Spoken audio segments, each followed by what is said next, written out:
Hello everyone, it's Paige here, and this is the cute little baby that we are going to be painting in these tutorials. Her name is Shannon from Ann Timmerlin, and today we're going to be learning about neutralizing your vinyl, and this is a very important step in the reborning process. If you don't neutralize, you will not be happy with the color.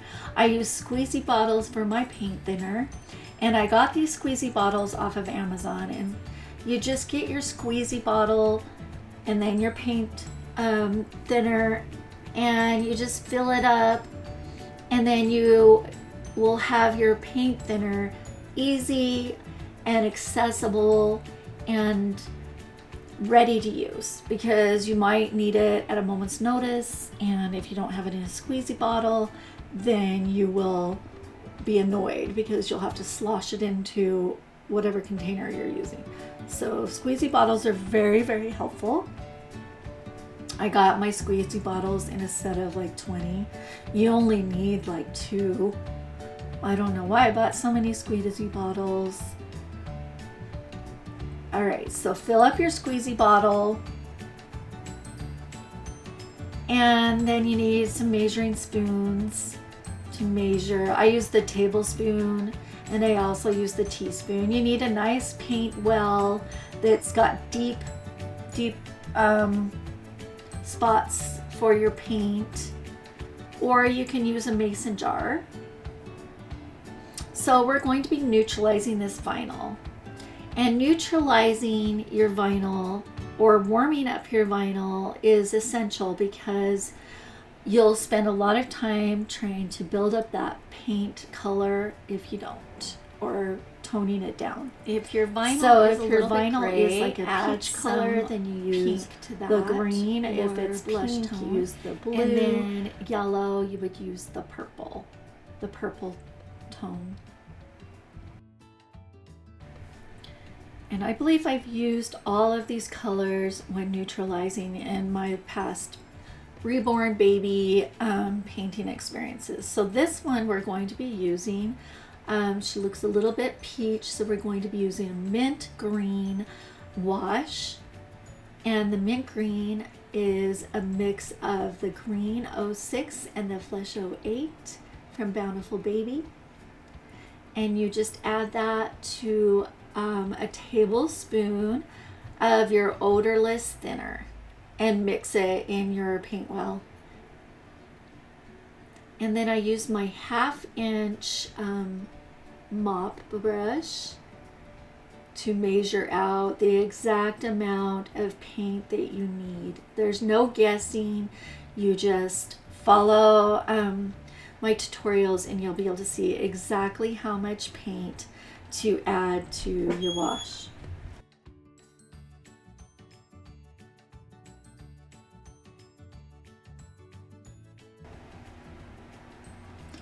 So continuing with the preparation of your paint, you need to do 1 brush stroke of flesh 08 and then 1/2 a stroke of the green paint to get the mint green color. Bountiful Baby has a paint that is similar to this color that you can just buy it pre-mixed, or you can learn how to mix it up yourself, because if you paint as many babies as I do, you will be going through lots and lots of the mint green color, neutralizing all your reborns. So that's why I teach you how to mix your colors instead of just buying the pre-mixes. So 1/2 a brush is just one side of your brush. Notice how I only coated the one side and not both sides. Or if you want to start out really light, you could just use a touch of paint, which is just using the tip of your brush. So 1/2 brush gives you a nice minty green color, which is perfect for neutralizing the peach colored vinyls.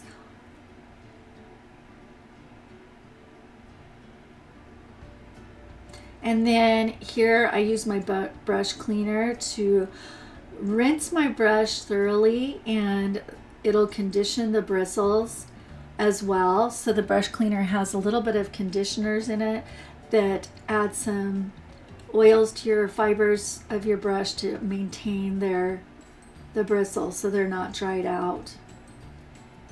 And look how beautiful this minty green color is. Isn't that just the perfect color for neutralizing?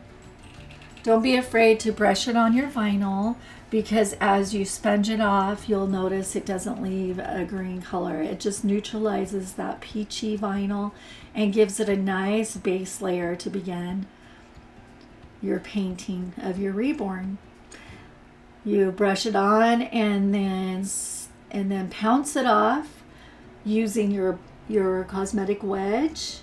Pounce it and get all the extra paint off, and then check the creases and the wrinkles and make sure that none of that paint is collecting there. I use my 1/4 inch mop brush to get in the ears and in between the creases and behind the ears, and then just pounce the color on. And one thing that you'll notice that I do in my painting is that I will cover the end of the sponge with the paint color and then pounce it on, and that way you're not getting too much paint on your vinyl, and it's just the right amount of paint wash. It's not dripping anywhere. Pounce over her cheeks and her chin, her nose, in between her eyes. And you'll know where you have pounced your paint on because the vinyl will look wet with the paint. And you need to work fairly quickly because this paint flashes off really, really fast. And then it's not as movable. So just pouncing all of that wash over your baby's head.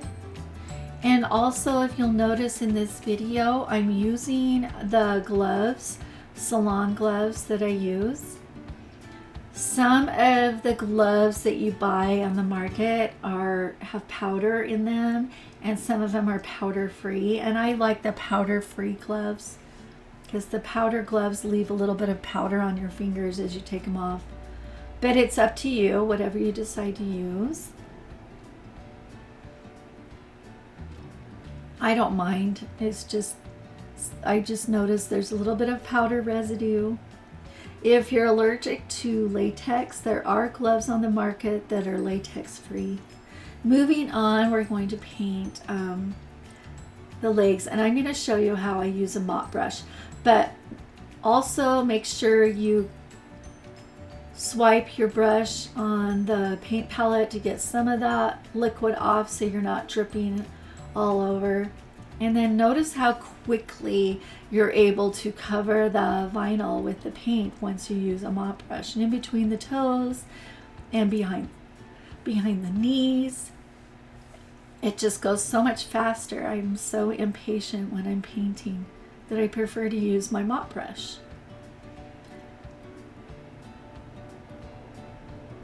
And then pounce off with your cosmetic wedge.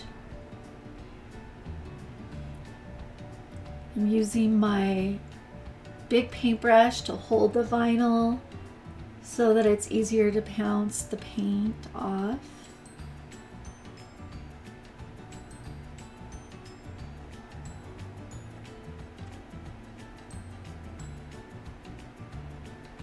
And make sure you get behind the knees. Use the edge of the wedge to soak up the paint behind the knees. And then when you're done with the painting of your baby arms and legs, place them on the drying rack to dry, but then check your work before you bake in your New Wave oven, because I don't want you to have any of the paint gathering in the creases or in between the toes. You can use a little tiny 1/4 inch mop brush to get in between the creases on the hands and the feet, in between all the little tootsie toes, and then in the creases. And then also use a little Q-tip, pointed Q-tip, to get in there a little better. Believe me, you don't want any paint gathering there and causing your creases to look painted. It's supposed to look very natural.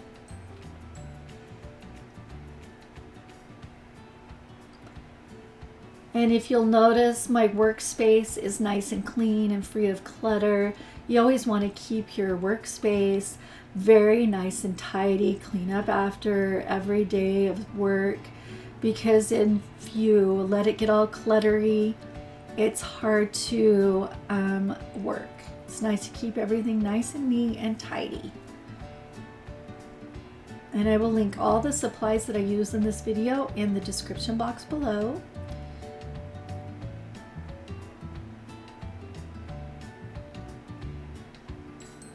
Once again, using my mop brush to quickly get the paint on and then pounce it off with your cosmetic wedge.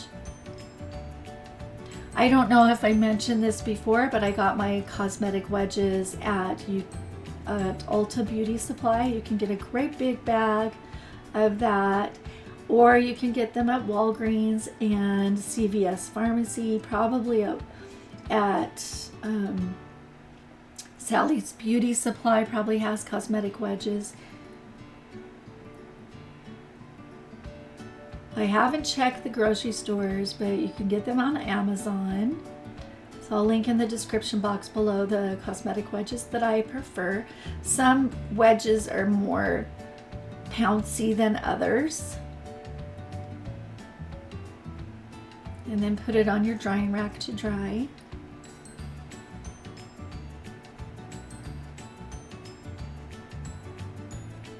So the reason why I go ahead and make a full-length video for neutralizing your vinyl and covering all of the aspects of painting Reborns is because a lot of viewers like to paint and watch videos at the same time, and then we can work together painting our baby Reborns at the same time.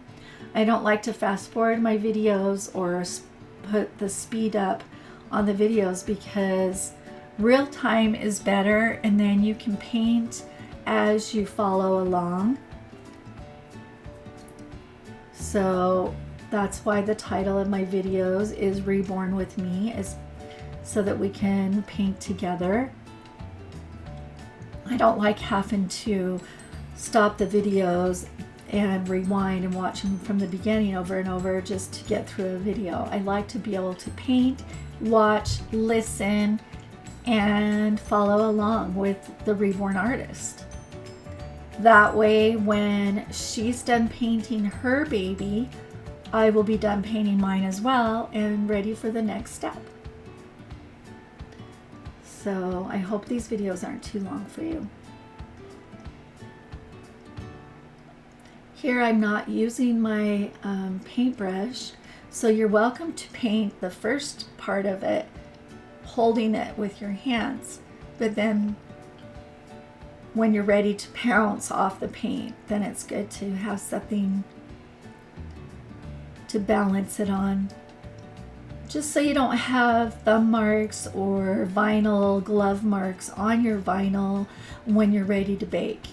And of course, after the paint is flashed off, then it's ready to be inspected. And don't ever put any of your baby parts in the New Wave oven that aren't just the way you want them. Make sure you blend, blend, blend. That's the key to reborning, is blend all of the creases. Make sure you get every part of the vinyl painted and blotted and blended. And then when you think you're done blending, go back and blend some more. And if there are any spots that are dry or chalky after the odorless thinner flashes off or evaporates, then just rub it with your gloves, and you can pretty much rub the chalkiness off. And now you can bake in your new wave oven at 265 degrees for 8 minutes. Make sure the vinyl doesn't touch each other. All right, now I'm going to show you how I clean up my paint palette, because that's an important part of the reborning process. See how I have a little bit of that paint color left over? Because I paint a lot of babies, I like to store my paint in a little Rubbermaid containers or mason jars, and you just dump it in, and then you can use this for the next baby. Store your paint in little jars. You can label them mint neutralizing wash using a cosmetic pad. I just wipe my paint palette clean. Your paints are made out of oil, so it's oil-based paint, and you can't simply go and rinse this off in the sink. You have to wipe it out with a cotton ball or cosmetic pad, and now your palette is nice and clean for the next step. All right, thank you for watching. Have a great day.